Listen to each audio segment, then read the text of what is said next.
Today I am playing with an oven oscillator board that I built. Now my friend at 3 Made Amps told me the other day, he said, you know, sometimes when you do videos, I don't really know what you're trying to do. I understand that because sometimes I kind of question what I'm trying to do too. No, seriously. I know sometimes I don't put things out real well as to what my intentions are or what my goals are. I'm going to try to do a better job here. So I got a 12-volt battery powering my bench here. When I hook this up, I don't want things to short out and everything go into a big puff of smoke. So I'm going to put a 2 ohm dropper resistor on it. It's kind of one of the downfalls of using a car battery. So I bought this oven oscillator on eBay. They charged me 40 bucks for it. It had no data. Seller didn't know anything about it. It was used. It's a 25 meg oven. That's about all we know. So the reason I started playing with these ocxos about 6-8 months ago was because of dealing with these DDS-VFO boards that I put into a couple radios. This is the SI5351 any frequency clock generator for the DDS-VFO, and it suffers from a pretty horrible temperature stability problem. The room temperature changes, so does the output frequency. Right there's a little 25 meg crystal sitting right there. So what I've come up with here is a way to run the DDS-VFO on an external clock signal, which is this here. So basically substituting an ocxo, which is a very stable oscillator, for this piece of junk 25 meg crystal that floats all over the place. So what I've done is I've come up with a way to pull this crystal off the board or cut 2 paths, which are on pin 2 and pin 3, and wire in an ocxo as a clock source for that 5351 chip. In order to do that, you have to completely isolate both pin 2 and pin 3 of this. Now doing that it's a bit of something. I would recommend a microscope or at least 2 really good magnifying glasses in series. But I have pulled it off at least on one occasion. So here we go. Power it up. It's drawing 500 milliamps. You see as the oven heats up what our frequency counter is telling us here.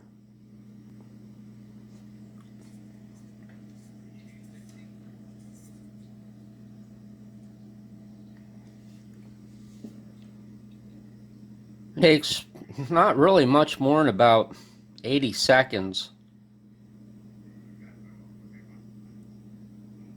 And that oven's pretty much stabilized now. It's drawing 150 milliamps. It will drop back slightly lower than what it is. So according to this counter here, this counter hasn't been calibrated. I just recently bought this, so I don't really know where this counter is setting at, other than to say that if it's off, it's not off by much. So it's saying that we're 13 cycles high of 25 megs. There's a term you don't hear anymore, 13 cycles. What in the world is a cycle? That's something with 2 wheels you ride up and down the road, right?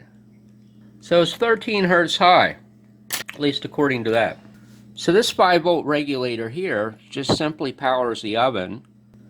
And then there's a SMA up here which ties to the output.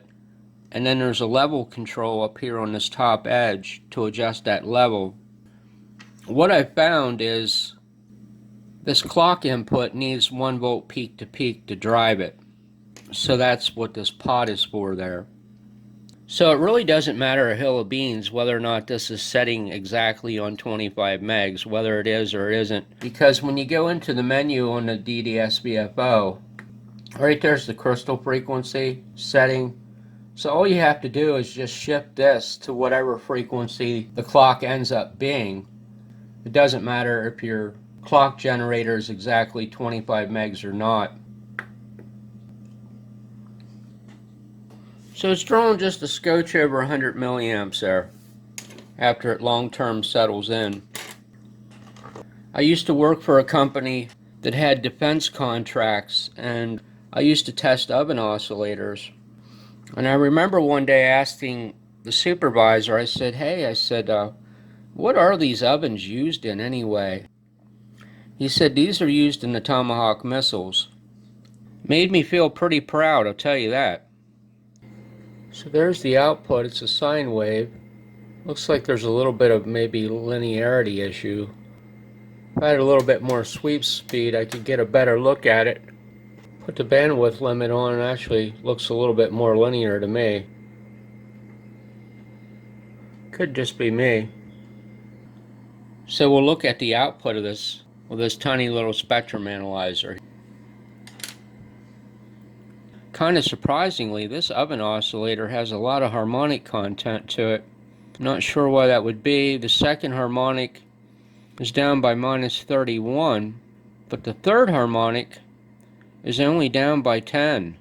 That really doesn't quite make sense to me, because sine waves typically have less harmonic content than square waves. Square waves are rich in odd harmonics. Sine waves generally are even harmonics, but yet the third harmonic is pretty high. Third harmonic is about 1 dBm. The fundamental is about 11. That's pretty interesting. Yeah, that's pretty interesting. The fact that it's a sine wave and the fact that the third harmonic is much higher than the second harmonic, that's pretty discouraging. So, not sure, but I'm going to have to look into that one. I just don't know how that 5351 would react to having that high of third harmonic while using that signal as a clock. There's really only two choices, that is, try it and see what happens. But I don't think I want to do that, because putting this into that Cobra 142 GTL there is not an easy task, and I wouldn't want to get it in there and have to take it back out. I might try building a bandpass filter, or seeing if I can find a seller that's got a 25 meg bandpass. Other than that, I really don't know. I mean, is it possible that this oven oscillator was taken out of service, basically, and ended up on eBay because it's got internal problems? I mean, you just don't know. So anyway, hey, thank you very much for watching my video. You take care and have a great day.